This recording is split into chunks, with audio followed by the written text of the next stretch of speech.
کہ علامہ اقبال ملت اسلامیہ کی بھی احیاء کے علم بردار تھے اور اسلام کی نشست ثانیہ کے بھی علم بردار تھے. یہ دونوں چیزیں ان کے ہاں بیک وقت موجود ہیں. البتہ ایک بات نوٹ کر لیجئے، کوئی انسان بڑے سے بڑا مفکر ایسا نہیں ہوتا کہ ابتدا ہی سے اس کا فکر پختہ ہو. اسے منازل میں سے گزرنا ہوتا ہے.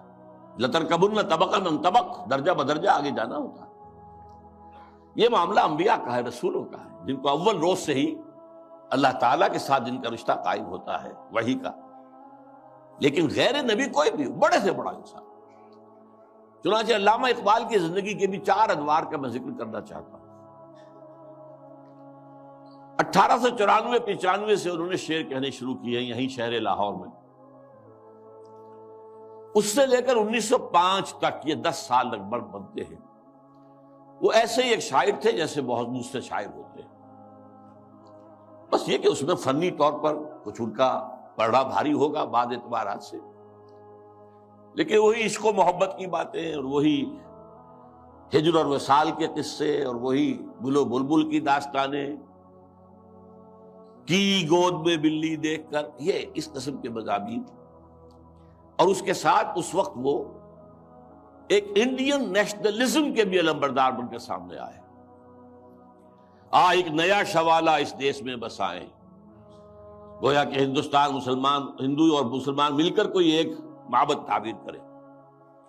شاید یہ صدائے بازگشت تھی اکبر کے فلسفہ دین الہی کی، یا پھر اس کے بعد راجہ رام موہن رائے کا جو مجلس ایزدی تھی، برہمو سماج، ایک نیا شوالا اس دیش میں بسا. اور اس میں سے یہ بھی ہے ترانہ ہندی، سارے جہاں سے اچھا ہندوستاں ہمارا، ہم بلبلیں ہیں اس کی، وہ گلستاں ہمارا، وغیرہ وغیرہ. یہ 2 نکات میں نے آپ کے سامنے نوٹ کیے ہیں. یہ ہے 1905 تک کا. 1905 سے لے کر 1908 تک 3 برس علامہ اقبال نے یورپ میں گزارے ہیں، برطانیہ میں اور جرمنی میں. اس دور میں ان کے اندر ایک عظیم انقلاب برپا ہوا. وہ انقلاب کیا تھا؟ ایک انہی کا مصرع جو ہے بورو کر رہا ہوں، مسلمان کو مسلمان کر دیا طوفان مغرب نے. اقبال جب یورپ گیا تھا اتنا مسلمان نہیں تھا جتنا کہ وہاں جا کر مسلمان ہوا. یہ ایک بڑا نیچرل ریئیکشن ہوتا ہے اگر کسی شخص کی ابتدائی اور بنیادی تربیت کے اندر دین کا عنصر موجود ہو، جیسا کہ علامہ اقبال کے ہاں تھا. ان کی والدہ ایک بہت نیک سیرت مسلمان خاتون، ان کے والد ایک صوفی منش بزرگ، پھر ان کے استاد علامہ میر حسن. یہ ان کی شخصیت کے جو ابتدائی جو کردار سازی کا دور ہوتا ہے اس کے اندر اہم ترین جو ہے عوامل تھے. پھر جو کچھ ہوا، لاہور میں آئے، گورنمنٹ کالج میں رہے بھی کیا، یہاں پر رہے، وہ کچھ دور اور تھا. لیکن انگلستان جاتے تو معلوم ہوتا ہے کہ شعلہ بھڑک اٹھا، مسلمان کو مسلمان کر دیا طوفان مغرب نے. پھر وہاں کے فلسفے، فکر، نظریات، اس کا جو مطالعہ کیا تو اس میں خود اپنی کیفیت کو بیان کیا ہے کہ عذاب دانش حاضر سے باخبر ہوں میں کہ میں اس آگ میں ڈالا گیا ہوں مثل خلیل علیہ الصلوۃ والسلام. کہ جیسے حضرت ابراہیم کو نمرود کی آگ میں ڈال دیا گیا تھا، مجھے بھی اس آگ میں جھونک دیا گیا. یہ تو آگ ہے، یہاں یہ تو عذاب کا ہے، عذاب دانش افرط، لادینیت، الحاد، یہ ساری چیزیں جو ہے رگ و پے میں سرایت کیے ہوئے یہاں پر. لہذا عذاب دانش حاضر سے باخبر ہوں میں کہ میں اس آگ میں ڈالا گیا ہوں مثل خلیل. اللہ نے حضرت ابراہیم کو بھی وہاں سے زندہ و سلامت نکال لیا تھا. علامہ اقبال بھی وہاں سے جب آئے ہیں تو ایک مومن کا ذہن اور فکر لے کر آئے ہیں، مومن کا دل لے کر آئے.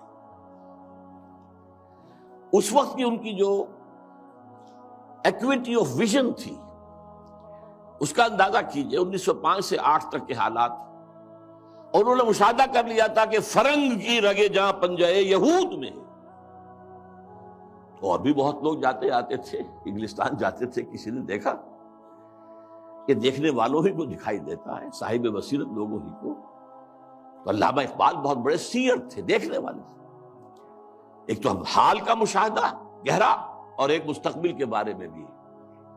ان کی نگاہیں بہت تیز تھی. گاہ میری نگاہ تیز چیر گئی دل وجود. اس کے بعد سن 8 سے 1938 تک 30 برس. اب یہ ہے ان کا وہ دور جس میں اگرچہ انہوں نے شاعری کو جاری رکھا ہے، شاعری کی ہے، لیکن ساتھ ہی یہ بھی کہا ہے مرا یاراں غزل خانے شمردند، مجھے خامخواہ لوگوں نے شاعر سمجھ لیا ہے، غزل خاں سمجھ لیا ہے. اور شکوہ کیا ہے کہ ہر کسے از ظن خود شد یاد من وز درون من نجست اسرار من. میرے بہت سے دوست بنے ہوئے ہیں، عقیدت مند ہیں، آتے ہیں، سب کچھ ہے، لیکن کوئی میرے اندر جھانک کر نہیں دیکھتا کہ اس کے اندر ہے کیا.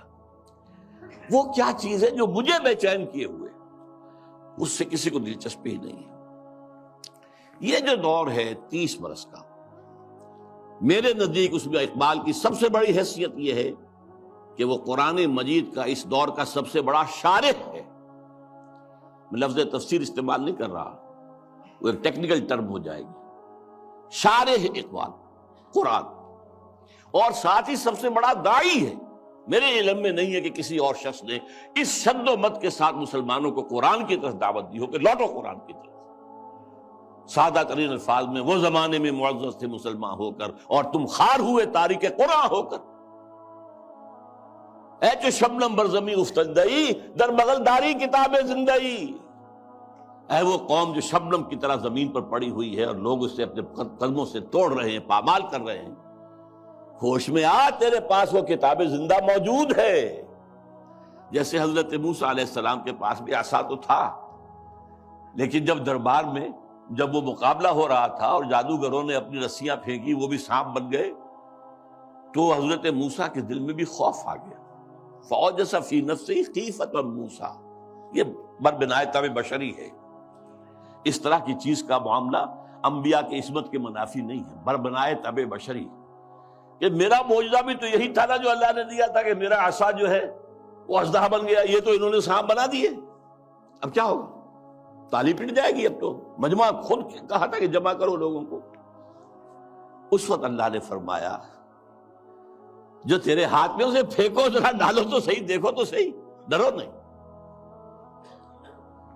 وہ جب ڈالا ہے اور اس نے وہ سارے ہڑپ کر لیے، اس جو بنا وہ اژدہا، وہ جو جتنی بھی بنی تھی وہ بظاہری وہ سانپ، وہ سب کے ساتھ ہڑپ کے اب سجدے میں گر پڑے ساجدوں کر. القی السحرۃ ساجدین.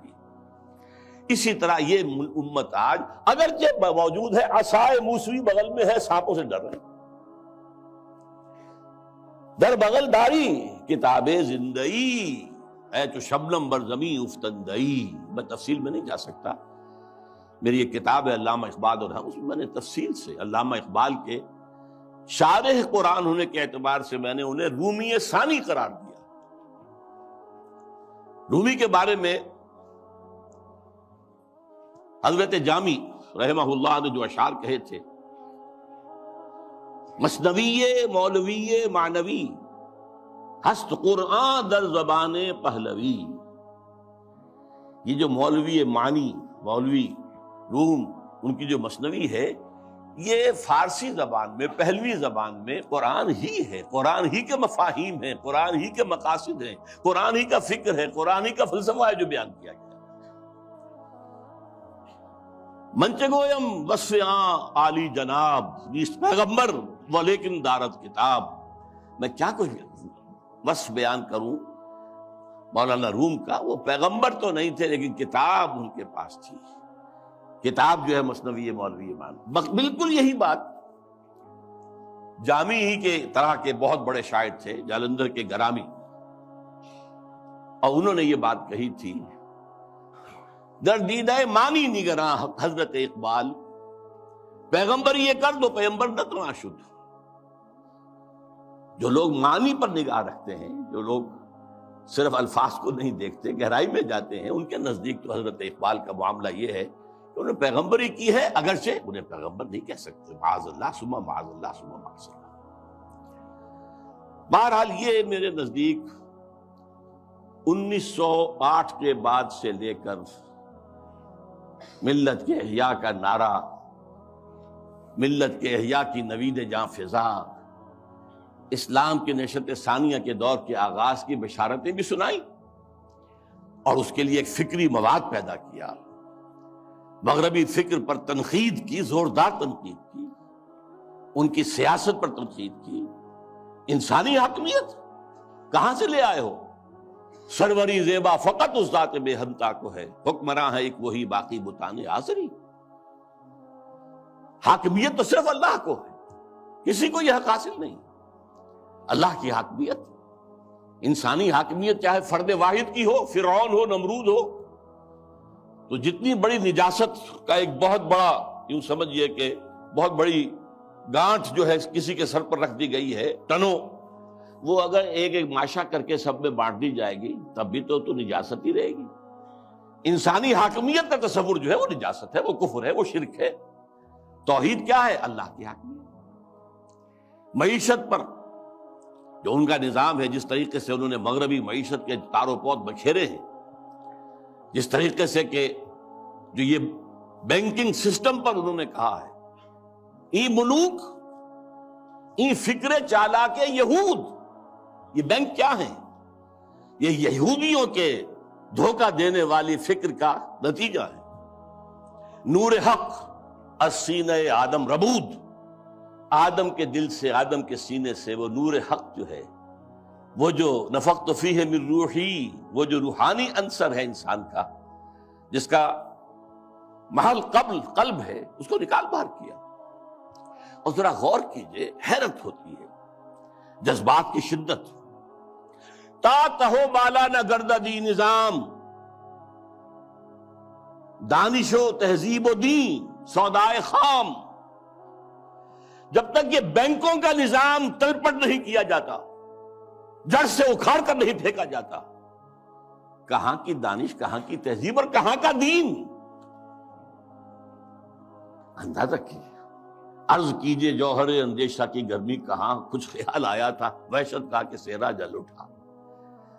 پھر وطنیت، نیشن سٹیٹ کا تصور، ان تازہ خداؤں میں بڑا سب سے وطن ہے۔ اس دور میں میں اور ہے، جام اور ہے، جم اور، ساقی نے بنا کی روش لطف و ستم اور، مسلم نے بھی تعمیر کیا اپنا حرم اور، تہذیب کے آذر نے ترشوائے صنم اور، نئے نئے بت۔ ان تازہ خداؤں میں بڑا سب سے وطن ہے، جو پیرہن اس کا ہے وہ مذہب کا کفن ہے۔ نظارہ دیری نہ زمانے کو دکھا دے، اے مصطفی خاک میں اس بت کو ملا دے۔ اسلام تیرا دیس ہے، تو مصطفی ہے، بازو تیرا توحید کی قوت سے قوی ہے۔ اب یہ تصورات سے اندازہ کیجیے، یہ کوئی شاعری کے مضامین ہے؟ یہ وصل و ہجر کی باتیں ہو رہی ہے؟ کیا ہو رہا ہے؟ یا محبوب کے لب لعلین کی کا کوئی تذکرہ ہو رہا ہے، یا اس کے وہ گیسوؤں کی کوئی تو نہیں، تو بات ہی کچھ اور ہے، یہ شاعری تو نہیں۔ نغمہ کجا و من کجا، ساز سخن بہانہ ایست، سوئے قطار می کشم ناقہ بے زمام را۔ یہ امت جو بکھر گئی ہے، یہ لوگ، فکری انتشار ہے، عملی انتشار ہے، فقہی انتشار ہے، نہ معلوم کیسے کیسے انتشار ہیں، انہیں سب